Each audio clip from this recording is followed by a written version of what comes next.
कुछ लोगों को कड़ी मेहनत के बाद भी सुख शांति नहीं मिल पाती है। जो लोग काम को बोझ समझकर करते हैं, उनका मन अशांत ही रहता है। इस संबंध में एक लोक कथा प्रचलित है।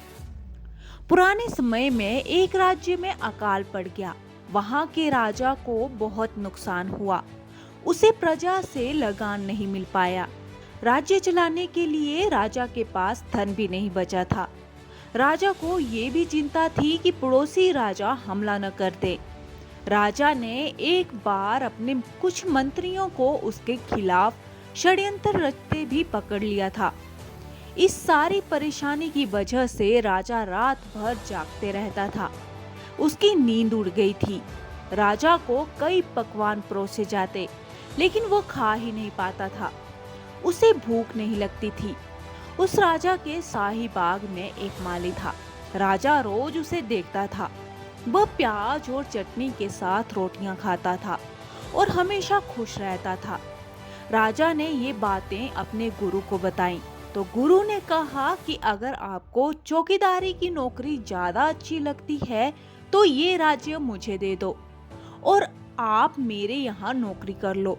मैं तो ठहरा साधु, मैं आश्रम में ही रहूंगा, लेकिन इस राज्य को चलाने के लिए मुझे एक नौकर चाहिए। आप पहले की तरह ही महल में रहें, राज सिंहासन पर बैठें और राज्य चलाएं। यही आपकी नौकरी होगी। राजा ये बातें सुनकर खुश हुआ और उसने गुरु की बात मान ली। अब वह अपने काम को नौकरी की तरह करने लगा। फर्क कुछ भी नहीं था। काम वही था, लेकिन अब राजा जिम्मेदारियों और चिंता से लदा हुआ नहीं था। कुछ महीनों बाद उसके गुरु आए। उन्होंने राजा से पूछा कि अब आपको भूख लगती है और नींद आती है या नहीं। राजा ने कहा कि मालिक, अब खूब भूख लगती है और आराम से सोता हूँ। गुरु ने राजा को समझाया कि सब कुछ पहले जैसा ही है, लेकिन पहले तुमने जिस काम को बोझ समझ रखा था, अब सिर्फ उसे अपना कर्तव्य समझकर कर रहे हो।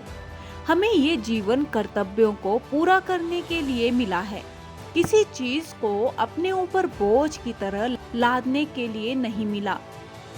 काम कोई भी हो, चिंता उसे और ज्यादा कठिन बना देती है। जो भी काम करें, उसे अपना कर्तव्य समझकर ही करें। इन बातों का ध्यान रखने से ही हमारे जीवन में सुख शांति बनी रहती है। तो दोस्तों, इस कहानी के बारे में आपकी क्या राय है?